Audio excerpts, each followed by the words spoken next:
underrated plant. And this is where I get on my soapbox. I read in the David Wolf's Superfood book about hemp and one morning, and then I just like did this whole diatribe for Dan, like, oh my gosh, we gotta have hemp.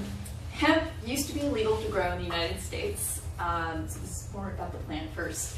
And then the Hearst newspaper company that owned a lot of forestry, DuPont Chemical Company that processed the paper into pulp, or processed the wood into pulp to make the paper, and the cotton industry all got together and saw how hemp was going to run them out of business, because you can use hemp for paper and it's recyclable 10 times more than paper.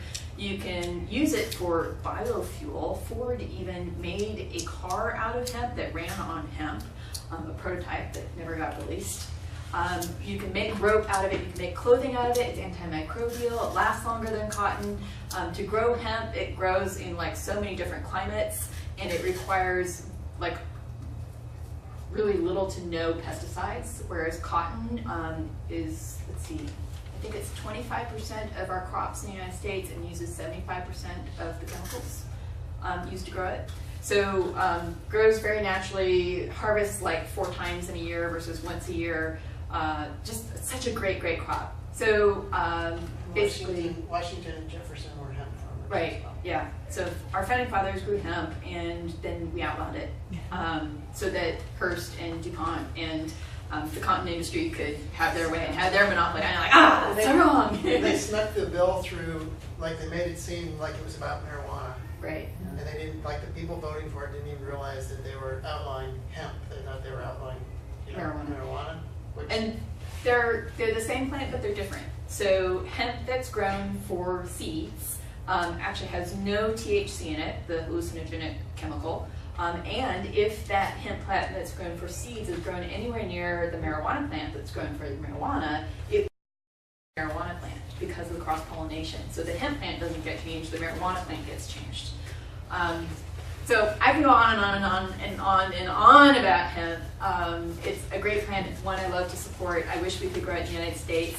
It was outlawed. We allowed ourselves to produce it during one of the world wars so that we could win the war and make hemp rope, and then we outlawed it again. So all the hemp that comes into our country, yeah, it's ridiculous. We could have a hemp revolution that's not marijuana based. So any hemp that comes into our country has to be shelled. And it's tested to make sure it has no THC in it. So you can trust, you can eat hemp and pass any drug test because it doesn't have any THC in it. It's perfectly safe. Most of it's probably grown in Canada, where it's still legal to grow hemp. And it's really high in protein, and as I was mentioning earlier, a biologically available protein. So it's all the full complement of amino acids that your body needs for protein in the way that your body needs it so it can digest it, use it immediately. It's also high in essential fatty acids and balanced omega-6 and omega-3, which is what your body needs. It's actually the balance of the two. And it tastes good. So you can use it, you can eat it straight. I sprinkle it on salads for kind of a nutty, cheesy flavor on top, sprinkle it on a soup. And then we've got this great hemp milk recipe, which is in your handout, right under the goji lemonade. We did buy hemp milk, like in a carton, like you get almond milk in the store, and it did not taste anywhere near as good as this. And I don't know if that's the quality of the hemp seeds, that it was sitting there for a while in a carton, or just the ratio of hemp to water, or whatever it was. But if you follow this recipe, I promise it will taste really good. And it's very satisfying. It's really filling. This is one we recommend a lot to people who have teenagers who are forever hungry, because when a teenager drinks hemp milk, all of a sudden they're actually full. And it lasts for a while.